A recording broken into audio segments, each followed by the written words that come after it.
لا إله إلا الله. لا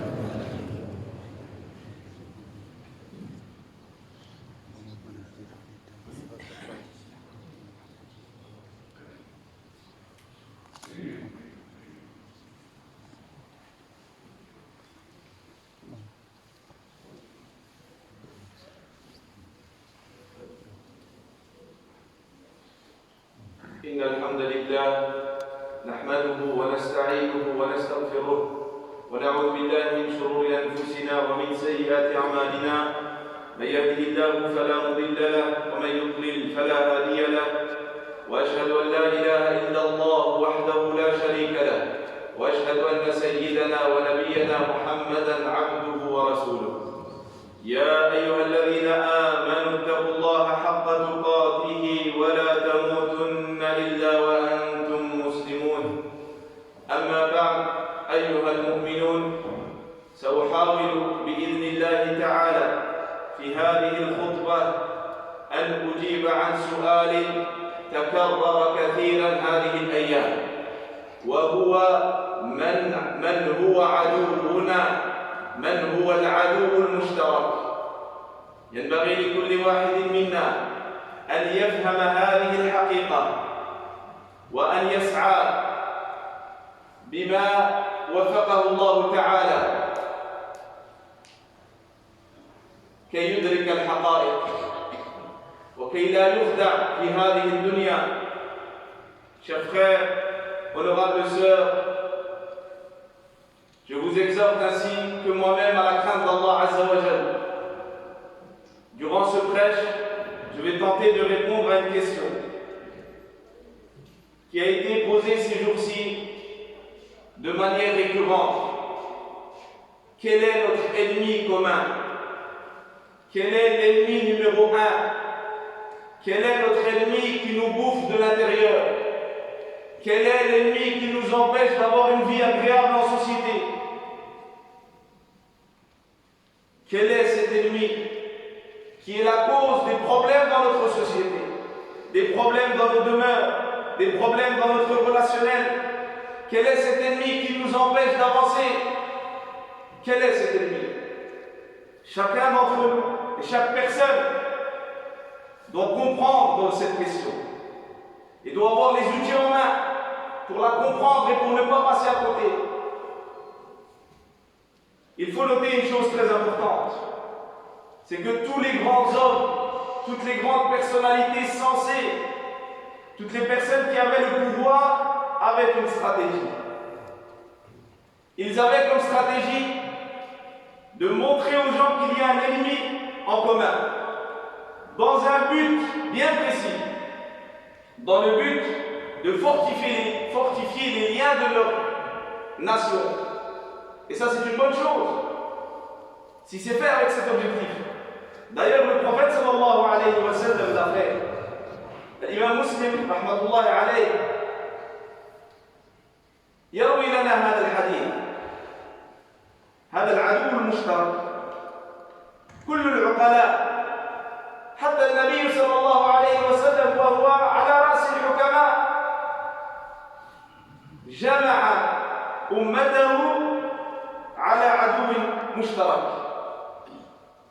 لما الناس تفهم أن عدو واحد عدو واحد، هذا العدو المشترك مباشرة الناس تجتمع، وهذه الأمة تصبح قوية بعد ضعفها. يروي لنا الإمام مسلم رحمة الله عليه هذا الحديث بعدما نزلت وأنذر عشيرتك الأقربين. خرج النبي صلى الله عليه وسلم من بيته وصعد الصفا، ثم بدأ يدعو الناس: يا بني فلان، يا بني فلان، يا بني عبد مناف، يا بني عبد المطلب. ينادي هذا الناس كلهم أهل مكة، القبائل قاعد يناديهم. جاءوا ايش كاين؟ فقال لهم النبي صلى الله عليه وسلم: أرأيتكم لو أخبرتكم أن خيلا تخرج بسفح هذا الجبل أكنتم مصدقين؟ غادي يجي واحد العدو، لو كنقول لكم جاي واحد العدو واش غتثقوا فيا؟ قالوا: نعم يا رسول الله، ما عرفنا عليك إلا الصدق. فالنبي صلى الله عليه وسلم أراد أن يجمعهم وكان واحد العدو ثم أخبرهم بالوحي صلى الله عليه وسلم. Le prophète sallallahu alayhi wa sallam, dans ce hadith rapporté par l'imam Muslim, a voulu réunir la nation, réunir tous les Mécois, sans exception, autour d'un ennemi, dans le but, cet ennemi commun, est cité de manière juste, dans le but d'unir la nation. Le prophète sallallahu alayhi wa sallam, le hadith rapporté par l'imam Muslim, rahmatullahi alayhi, lorsqu'Allah a révélé وَأَنذِرْ عَشِيرَتَكَ الْأَقْرَبِينَ, le prophète sallallahu alayhi wa sallam est sorti de chez lui, puis il est parti sur le mont Safa. Vous connaissez As-Safa ou Al-Marwa? Il est parti sur As-Safa et il est monté. Puis il s'est mis à appeler les différentes tribus de la Mecque, les Abd Manaf, les Abd Muttalib et d'autres. Puis il leur a posé une question, en leur disant: que diriez-vous si je vous disais que derrière ces montagnes, un ennemi venait nous attaquer? Donc il a parlé d'un ennemi en commun pour tous les Mécois, dans le but de le réunir. Alors nous avons un ennemi, et nous devons le connaître, et nous devons nous battre pour que cet ennemi ne pousse pas des catastrophes. والقرآن الكريم هذا الوحي المبارك جاء رحمة لنا، جاء يظهر لنا العلاج. ما هو العلاج لهذا العدو؟ فأول ما نزل من القرآن هو علاج لهذا العدو. اقرأ باسم ربك الذي خلق. هذا العدو هو الجهل. Notre ennemi commun de tous les Français, de toute l'humanité, c'est l'ignorance. Lorsque des gens vont parler d'une chose qu'ils ne maîtrisent pas, même des musulmans et beaucoup de responsables musulmans malheureusement, lorsqu'ils vont parler de l'islam, ils n'ont pas étudié. Que vas-tu dire? Tu vas faire plus de mal que de bien. Tais-toi. Alors quand la personne qui parle n'est pas musulmane et qu'elle n'a pas étudié, car il y a des spécialistes de l'islam qui ont étudié, qui ne sont pas musulmans et qui savent ce qu'ils disent. Mais malheureusement, la majorité qui prennent la parole en public, nous ne pouvons pas dire autre chose. Ce ne sont même pas des débutants. Comme des gens qui jouent au foot dans la rue là. Ce sont des gens qui parlent par passion. Parce qu'il faut remplir des plateaux télé, parce qu'il faut faire de l'audience. Et le Coran, qui est une miséricorde pour l'humanité, est venu à apporter, dans la première ayah révélée, la solution, l'arme fatale contre cet ennemi. Iqra bismi rabbika alladhi khalaq. Lis au nom de ton Seigneur qui a créé. Voilà notre ennemi. Pourquoi? Parce que lorsque tu ne connais pas ce qu'est l'islam, tu vas croire des choses, et même lorsque tu es musulman, et ces choses vont t'amener petit à petit à la catastrophe. Ces choses petit à petit vont t'amener à l'isolement dans ta société. Que tu sois musulman, certains, alhamdoulilah, sont très peu, quelques jeunes des fois, veulent s'isoler par ignorance. Ce ne sont pas des gens qui viennent à la mosquée, car ceux qui viennent à la mosquée écoutent le savoir, écoutent le prêche. Et ils savent que le meilleur des croyants est celui qui se mélange aux gens. Et nous avons cité ce sujet à maintes reprises. Ceux qui ne viennent pas à la mosquée, nous devons leur faire parvenir ce message. Quant à ceux qui ne sont pas musulmans, ils doivent venir à la mosquée, pas seulement le jour, durant les journées du patrimoine. La mosquée est ouverte tous les jours. Et je leur ai déjà dit ici, et nous le répétons, et tout le monde, alhamdoulilah, c'est la parole de tous les musulmans au sein de cette mosquée et au sein de la France, que celui qui veut poser des questions vienne poser des questions. Il est le bienvenu ou la bienvenue. Et nous répondrons avec à ces questions de manière sage et de manière scientifique. Mes chers frères, honorables sœurs qui suivent le prêche à distance, ne vous trompez pas de cible. Qu'Allah vous fasse miséricorde. Ne vous trompez pas de cible. Voici notre plus grand ennemi, l'ignorance. Et beaucoup de gens ne pensent pas à cela. Pourquoi est-ce que tu vas détester telle personne? Pourquoi vas-tu t'éloigner de telle personne? Parce que tu ignores sa culture, tu ignores sa civilisation, tu ne sais pas pourquoi est-ce qu'il agit de la sorte. Mais nous, en tant que musulmans, nous avons un devoir de connaître ce que font les autres personnes qui vivent avec nous en société. Nous devons comprendre leur culte, même si ce n'est pas de manière très avancée, mais nous devons comprendre, nous n'avons pas le droit de juger comme cela sans savoir à tout va. والقرآن الكريم والسنة النبوية والإسلام بصفة عامة لا يستطيع أحد العقلاء أن يقول أن هذا الدين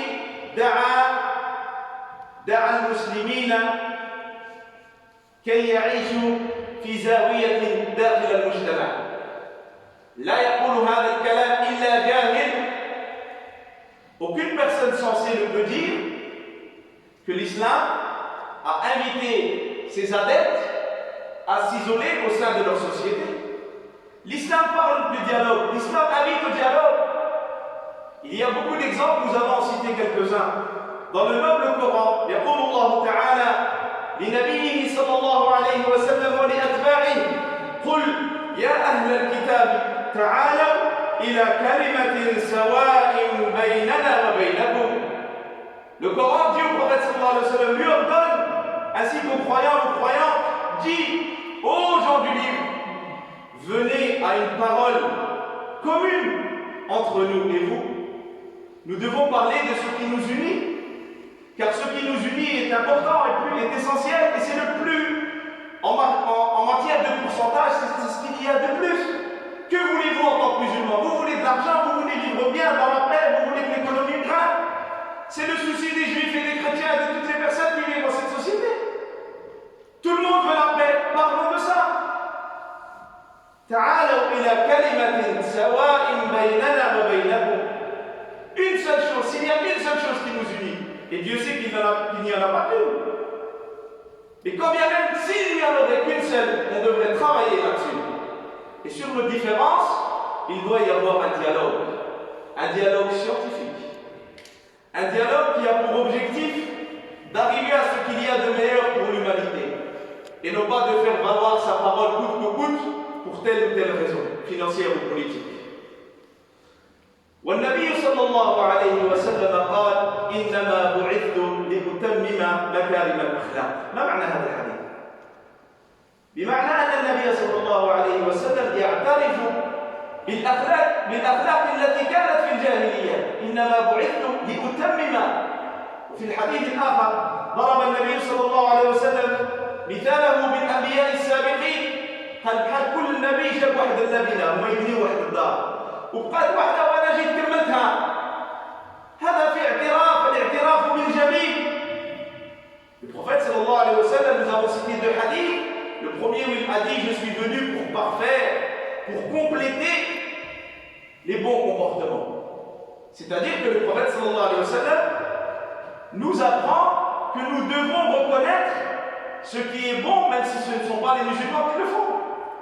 Il est venu compléter les bons comportements. Dans une période qu'on appelle al-jahiliya dans l'islam. C'est-à-dire que ces gens avaient de bons comportements, oui, mais ils ne sont pas au complet. Il y a des manques. Et le prophète sallallahu alayhi wa sallam, avec le message de l'islam, est venu compléter. Et dans un autre hadith, le prophète sallallahu alayhi wa sallam a donné cet exemple de lui et des autres prophètes et messagers en disant alayhi wa sallam que la paix d'Allah soit sur eux tous. Et ça fait partie de notre croyance. Le musulman n'a pas le droit de dire je ne respecte pas Isa, Jésus ou Moussa. Il n'a pas le droit en tant que musulman. De quel séparatisme parlez-vous? Nous croyons en tous les prophètes, nous honorons tous les prophètes. Et cherchez, vous ne trouverez pas cela ailleurs. Vous ne trouverez pas cela ailleurs. Alors le prophète sallallahu alayhi wa sallam a donné cet exemple de tous les prophètes qui construisent un édifice et il manque une pierre et c'est le prophète sallallahu alayhi wa sallam qui l'a apporté. Il n'est pas venu casser ce qui a été fait avant lui, mais il est venu compléter. Quel est le message de l'islam? Je vais parler en français, car j'ai beaucoup de choses à vous dire et le temps est très court. Si l'on regarde la première constitution digne de ce nom, Sahifatul Madina, Le prophète sallallahu alayhi wa sallam, et vous pouvez la retrouver très facilement sur internet, dans des sites scientifiques ou dans des bibliothèques.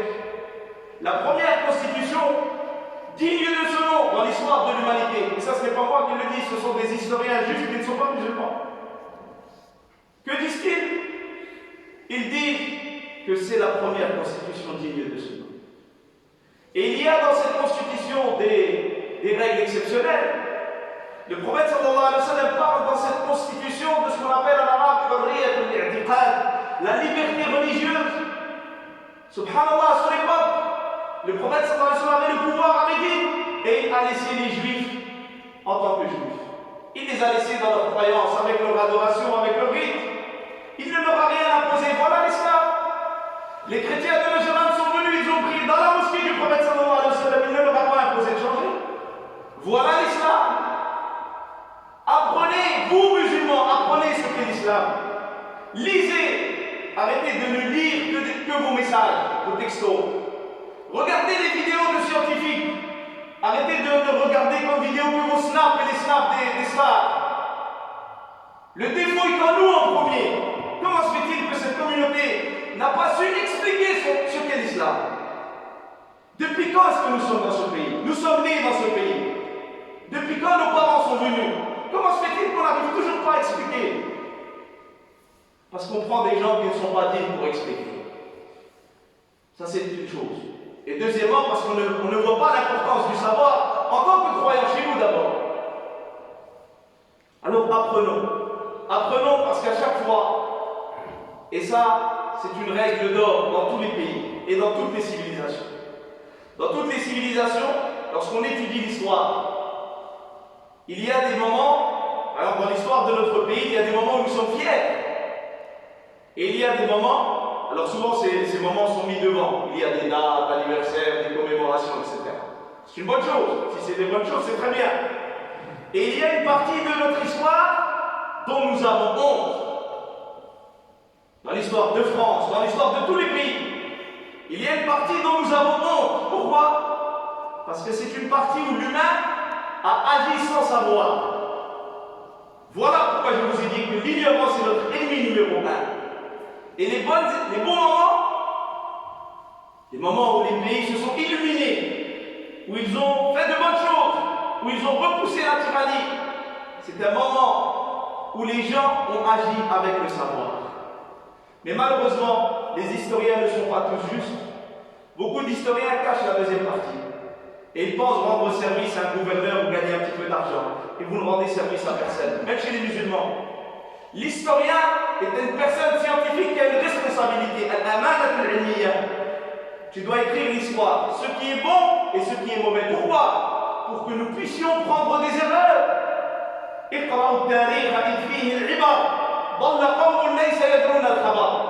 Lisez l'histoire pour en prendre des leçons. Mais si on nous présente l'histoire de notre pays qu'à moitié, et qu'on cache l'autre moitié, on la cache, on ne l'apprend pas, ni à nos enfants, ni dans les documentaires. Il faut que tu sois spécialiste et que tu sois assoiffé d'histoire pour trouver ces informations. Alors quand on va cacher les erreurs des gens qui ont vécu avant nous, nous allons recommettre les mêmes erreurs. C'est pour ça qu'aujourd'hui, au XXIe siècle, nous voyons des atrocités du Moyen-Âge. Pourquoi? Parce que nous n'avons pas été justes.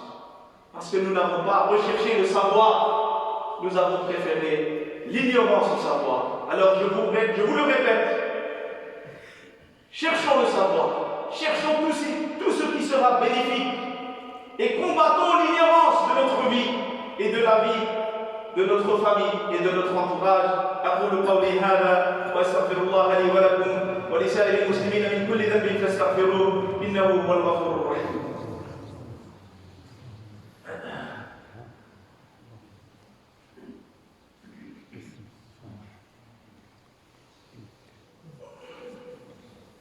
الحمد لله وكفى وسلام على عباده الذين اصطفى. Celui qui va de manière juste et scientifique, qui va vouloir comprendre ce qu'est l'islam, comment l'islam s'est comparé avec les civilisations qu'il y avait avant elle, il verra que dans les fondements de la législation islamique, nous parlons de ceux qui nous ont précédés. Dans les fondements, lorsque tu étudieras Usul al-Fiqh, c'est un chapitre. Ce que les communautés avant nous, ce qu'ils ont reçu comme révélation. Et lorsque tu liras la législation islamique et tu l'étudieras, non pas rapidement, mais auprès des savants, auprès des spécialistes, femmes et hommes, tu verras que l'islam s'est comporté avec ce qu'il y avait, les pratiques, on parle ici de pratiques, qu'il y avait dans le jahiliya de trois sortes.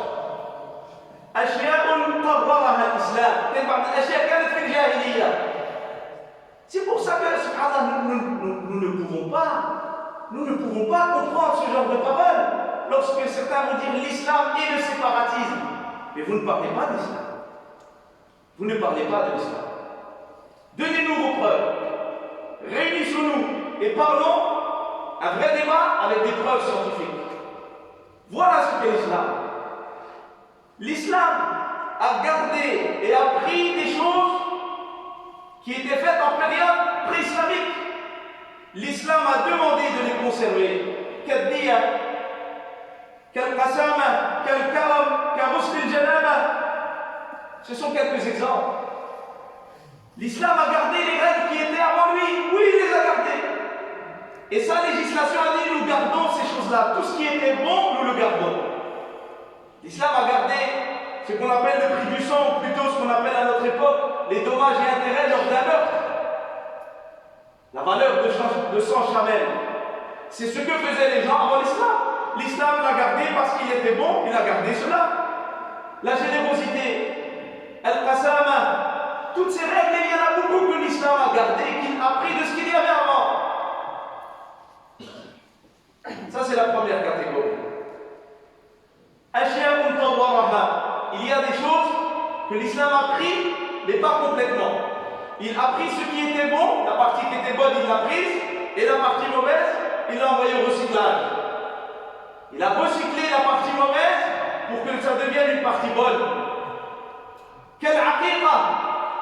العقيقة كانت عند الجاهلية، كانت عند العرب زمن الجاهلية، لكن كانت فيها أشياء لا يقبلها العاقل ولا يقبلها العادل. ما هي؟ من بين هذه الأشياء أنهم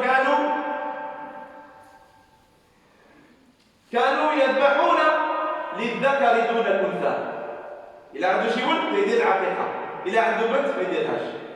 الإسلام قال لا، ديروا العقيقة للولد، ديروا العقيقة للبنت. Donc ce qui est mauvais, je donne un exemple parce que nous n'avons pas beaucoup de temps.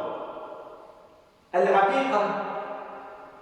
En islam, lorsque tu as un enfant, tu sacrifies une bête et tu invites ta famille, tu aides les gens, tu donnes aux voisins, etc.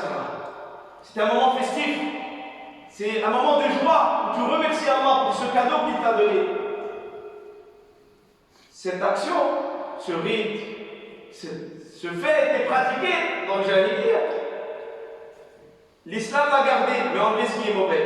Quand on dit ce qui est mauvais, c'est ce qui est injuste. Parmi ce qui était injuste, qu'est-ce qu'il y avait? Il y avait le fait de sacrifier lorsque c'est la naissance d'un garçon.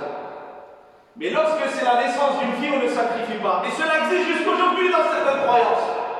Et on vient nous dire à nous que l'islam ne respecte pas la femme. C'est nous qui ne apprenons pas notre religion et nous ne savons pas en parler. Alors l'islam a dit oui, on garde l'aqiqa, c'est une bonne chose. On remercie Allah seul, sans rien lui associer. Et on le fait pour le garçon et pour la fille. والنوع الثالث ما أمحاه الإسلام لأن فيه الظلم لا يوجد فيه إلا الظلم، إما الظلم مع الله مع الخالق أو الظلم مع المخلوق. الظلم مع الخالق هو الشرك، إن الشرك لظلم عظيم، فجاء الإسلام بالتوحيد الخالص. أما الظلم مع البشر فجاء الإسلام للعدل. فقال القرآن منكرا أفعال الجاهلية وإذا الموءودة سئلت بأي ذنب قتلت. هذا الإسلام. Et troisième troisième catégorie, ce que l'islam a effacé. Il ne l'a pas accepté. Pas par orgueil, parce que nous avons parlé de la première et de la deuxième catégorie, mais ce que l'islam n'a pas accepté par injustice, plutôt par justice, car il s'agissait d'injustice. Ce que l'islam n'a pas accepté par justice, car ce sont des règles de personnes injustes. C'est l'injustice même. Le premier type d'injustice, le shirk, associationnisme. C'est une injustice envers ton Seigneur. Inna shirka la dhulmun azim. C'est lui qui t'a tout donné et toi tu adores quelqu'un d'autre. Cette injustice, l'islam ne l'a pas acceptée. Il est venu à la place du shirk avec le tawhid, l'unicité, le fait d'adorer Allah seul sans règle associée. Deuxième catégorie d'injustice qu'a rejeté l'islam dans sa législation, l'injustice commise aux gens. Et là, le Coran et la Sunna sont venus de manière ferme pour stopper l'injustice. Beaucoup d'injustices dans beaucoup de domaines étaient faits. Je vais citer le domaine de la femme. Le Coran a dit, dans une sourate québécoise, donc dans les premiers dossiers à traiter, وَإِذَا الْمَوْءُودَةُ سُئِلَتْ بِأَيِّ ذَنْبٍ قُتِلَتْ, dans sourate Al-Takwir, et qu'on demandera à la fillette enterrée vivante, par quel péché a-t-elle été tuée? À la Mecque, le Coran cite cela pour que les gens se débarrassent de ce comportement injuste. À Médine, encore, des femmes sont venues voir le prophète sallallahu alayhi wa sallam car leur mari avait un mauvais comportement. La société arabe de l'époque était une société machiste, et malheureusement encore beaucoup d'Arabes le sont. Il n'y a pas que les Arabes qui sont machistes. En France aussi, il y a des hommes qui sont machistes. Les femmes venaient voir le prophète sallallahu alayhi wa sallam à Médine, et le prophète sallallahu alayhi wa sallam leur donnait leur temps.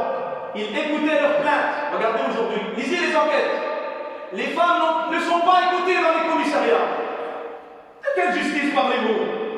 Les femmes, lorsqu'une femme vient en France en 2020 et qu'elle s'est fait violer, elle n'est même pas écoutée. Lisez, allez lire les réalités et arrêtez de regarder vos portables et de lire les snaps et des informations qui sont là pour vous désinformer. On se moque d'elle. Quel humain peut faire cela? Tu dois respecter la femme en tant que femme. Souvent on ne prend pas sa plainte. Et dans beaucoup de cas, on va se moquer d'elle. Le prophète sallallahu alayhi wa sallam écoutait leurs plaintes. Pas juste pour leur faire plaisir et qu'on te rappelle dans 10 ans. Il faut régler ce problème. Le prophète sallallahu alayhi wa sallam a dit فَلَا تَجِدُونَ أُولَٰئِكَ خِيَارُكُمْ. Il a dit hier, il y a des femmes qui sont venues me voir, qui se sont plaintes de votre comportement. Ces personnes-là ne sont pas les meilleures parmi nous. Parce que là, à l'époque, on pensait que celui qui est dur avec sa femme, c'est le meilleur. C'est lui le bonhomme. Ah, comme certains disent, les hommes, les vrais. Ah, les vrais? Les vrais hommes sont ceux qui prennent soin de leurs femmes. Quand je dis leurs femmes au pluriel, parce qu'on dit, je ne pas dire leurs épouses, leurs femmes. Ta mère, ta femme, tes soeurs, tes nièces, tes tantes, paternelles et maternelles. Prends soin de ces femmes. Voilà ce que t'a dit l'islam. Alors certains pourraient dire, et je finis là-dessus, Monsieur l'imam, ce que vous dites est bien beau. Mais ce sont des paroles de spécialistes. C'est ce que disent vos textes. Mais les musulmans n'aiment pas la vie en communauté. Les musulmans aiment le séparatisme. Les musulmans n'acceptent pas les autres. Et je réponds, pas pour répondre, mais avec des exemples clairs et concrets. Les musulmans font partie des communautés les plus tolérantes envers autrui. Et nous parlons ici de religion. Connaissez-vous des personnes qui ne sont pas musulmanes qui appellent leur fils Mohammed et Fatima? Si vous en connaissez, venez voir après le prêche. Combien de musulmans et musulmanes s'appellent Ishaq? Combien de musulmanes s'appellent Maryam? Combien de musulmans s'appellent Isa? Nous n'avons pas de problème à appeler nos enfants Isaac, Ishaq. On ne dit pas c'est un prophète de Banu Israël. Nous n'avons pas de problème, car nous aimons et nous respectons et nous honorons tous les prophètes. Et beaucoup de nos adorations sont là en tant que mémoire, pour faire revivre la mémoire de ces prophètes. Al-Eid, nous égorgeons, nous sacrifions une bête pour nous rappeler la sunna du prophète sallallahu alayhi wa sallam, et avant la sunna de qui? d'Ibrahim alayhi salam. Ashura. Pourquoi est-ce qu'il est recommandé de jeûner Ashura? C'est une commémoration. On remet en valeur. Il y a une histoire de mémoire, une responsabilité de mémoire de Moussa alayhi salam. Jamais un musulman, je suis passé dans beaucoup de mosquées, quand je dis il faut jeûner Ashura, les gens disent Barakallahu fik, jamais un musulman m'a dit non, non, c'est Moïse, ce n'est pas un prophète arabe, il est de Banu Israël, cela n'existe pas. Mais comment se fait-il qu'on dit que vous n'êtes pas tolérant? Parce que vous ne prenez pas parole. Vous n'avez pas de médias pour vous défendre. Vous préférez mettre votre argent dans des maisons pleines qui seront habitées par des grands cafards. Investissez votre argent dans ce pays, même si ce n'est pas le vôtre, pour l'accueil qu'il vous a fait. Et ce pays est le pays de vos enfants. Alors investissons de manière intelligente. Investissons de manière intelligente. Nous n'avons de problème avec personne. Notre grand ennemi, c'est le shaitan qui pousse l'ignorance. إنما يأمركم بالسوء والفحشاء وأن تقولوا على الله ما لا تعلمون. Alors ne vous trompez pas de cible. Faites en sorte que vos demeures deviennent des demeures de science. Embellissons nos mosquées par les assises de science. Voilà ce qui va permettre à chacun de connaître ce qu'est l'islam. عباد الله لقد أمركم الله بأمر بدأ فيه بنفسه وثنى فيه بملائكته حيث قال تعالى إن الله وملائكته يصلون على النبي يا أيها الذين آمنوا صلوا عليه وسلموا تسليما اللهم صل على سيدنا محمد في الأولين والآخرين وفي الملأ الأعلى إلى يوم الدين اللهم ارحمنا وارحم والدينا وارحم من علمنا وارحم بفضلك جميع المسلمين والمسلمات المؤمنين والمؤمنات الأحياء منهم والأموات إنك سميع قريب مجيب الدعوات اللهم يا لطيف إنا نسألك اللطف فيما جرت به المقادير اللهم أرنا الحق حقا وارزقنا اتباعه وأرنا الباطل باطلا وارزقنا اجتنابه برحمتك يا أرحم الراحمين يا رب العالمين. هناك بعض الإخوة واحد آخر ماتت أمه واحد آخر مات أبوه. Il y a des frères qui nous demandent de dua pour leurs parents. L'un son père est mort, l'autre sa mère est morte. Et il ne peut même pas aller, elle est morte au Maroc, à cause de la crise sanitaire, il ne peut même pas se déplacer. Et frères, lorsque je donne ces détails, c'est pour que vous compreniez que tant que vos parents sont en vie, prenez soin d'eux. Que vous vivez proche d'eux ou loin, vous pouvez leur faire des cadeaux, les appeler, prendre soin d'eux, leur offrir des voyages. Un jour, vous ne pouvez plus faire ça. Et nos parents sont âgés, la plupart de nos parents ont dépassé 60 ans. Nos parents sont âgés, je parle surtout aux jeunes. Prends soin de ta mère, prends soin de ton père avant qu'il ne soit trop tard. L'islam, c'est une justice. Il y a le droit de ta femme, de tes enfants, de tout le monde. Et il y a le droit des parents. Alors il faut leur donner leurs droits. Ne négligez pas vos parents, sinon vous pleurez du sang et ça ne vous sera pas utile. Vous allez regretter, mais vous ne pourrez rien faire lorsque vous allez les enterrer. Prenez soin d'eux. Parlez avec eux avec gentillesse, en baissant la voix, en faisant le maximum de bonnes choses. Et au fond de vous-même, vous devez être sûr que ce que vous faites, ce n'est pas assez. Tout ce que vous pourrez faire, ce n'est pas assez. Ces personnes nous demandent de dua pour leurs parents. فنسأل الله سبحانه الرحمن الرحيم أن يتغمدهما برحمته اللهم ارحمهما رحمة واسعة اللهم اجعل قبرهما روضة من رياض الجنة ولا تجعلهما حفرتين من حفر النار برحمتك يا أرحم الراحمين يا رب العالمين اللهم اجعلهما تحت ظل عرشك يوم لا ظل إلا ظلك واجمعنا معهم يا أرحم الراحمين يا رب العالمين. وهناك امرأة تصدقت للمسجد فنسأل الله سبحانه أن يبارك لها في مالها وأن يبارك لها في صحتها وفي وقتها وفي أهلها يا أرحم الراحمين يا رب العالمين. اللهم تقبل منها هذه الصدقة واجعلها في ميزان حسناتها يا أرحم الراحمين يا رب العالمين. ونحن جميعا نسأل الله سبحانه أن يوفقنا لكل خير وأن يحفظنا من كل سوء إنه ولي ذلك والقادر عليه.